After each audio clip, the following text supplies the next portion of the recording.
In a move that could send shockwaves through the NBA, the Celtics are set to transition to new ownership, reflecting the deep love and commitment for the team that's woven into the fabric of Boston. Imagine a leader who not only understands the importance of the Celtics to our community, but is also ready to invest over $1 billion to ensure we compete for titles. This is more than just a sale. It's a new chapter filled with promise and ambition. Stay tuned, because this is a story every Celtics fan needs to hear. Big news coming out of Boston, Celtics fans. The Boston Basketball Partners LLC has officially confirmed that they've reached an agreement to sell their majority stake in our beloved Celtics for a staggering $6.1 billion. That's right, record-breaking territory. This deal is being led by Bill Chisholm, a name you should definitely get familiar with as he prepares to take the reins. Now hold on a second. This isn't just a simple ownership change. Chisholm isn't stepping into this role alone. He's joined by current minority owner Robert Hale, Bruce A. Beal Jr., and 6th Street, a private equity firm that has previously invested in teams like the Spurs. 6th Street is set to drop over $1 billion into the Celtics, according to sources close to the situation. That's a massive commitment and speaks volumes about their intentions to elevate our franchise. However, before we go all in on celebrating, there's a crucial hurdle. This sale still needs to be approved by the NBA's Board of Governors. Some reports suggest this could take a couple of months to finalize, so while the excitement is palpable, let's temper it with a dose of patience. Wyke Grousbeck, the current owner, has lavished praise on Chisholm, calling him a true fan of the Celtics and highlighting his deep roots in the Boston area. Chisholm's love for the team and the community is evident, and that's something we, as fans, should appreciate. He understands the weight of the Celtics' legacy and seems genuinely committed to building on that history. He stated, "I understand that there's a responsibility as a leader of the organization to the people of Boston, and I'm ready for that challenge." That's the kind of mindset we want in an owner. Someone who gets it.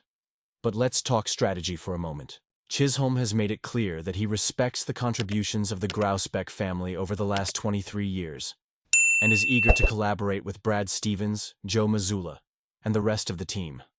Building on their success while aiming for more championships is a directive that should excite any Celtics supporter.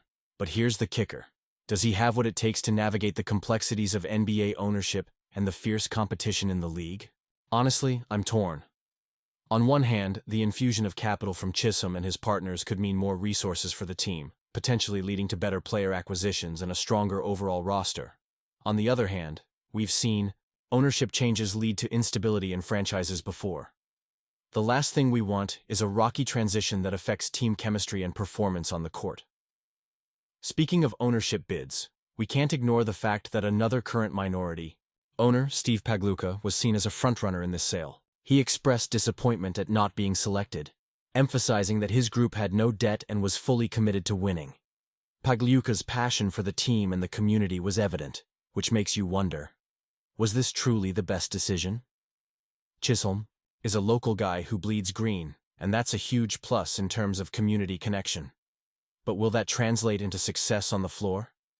His commitment to using technology and deep resources to maximize the Celtics' success sounds promising, but we need results and we need them fast. So, what does this mean for the fans? It's a mixed bag right now. The potential for growth and success is there, but we must keep a watchful eye on how this transition unfolds. And you? What do you think? I want to hear your opinions down below. Do you believe this is the right path for our Celtics?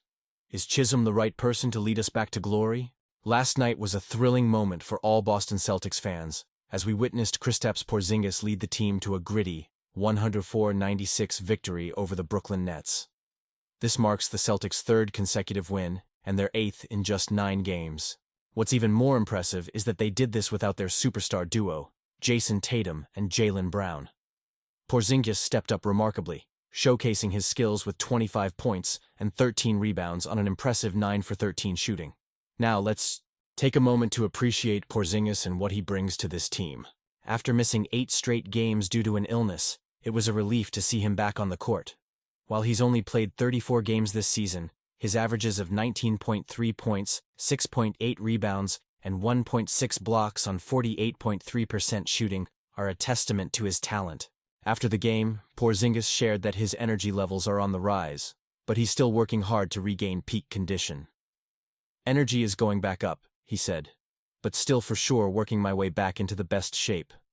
This is crucial for us as fans because durability has been a significant concern throughout Porzingis' career. He hasn't played more than 66 games since his rookie season, and that raises questions about his long-term fit with the Celtics.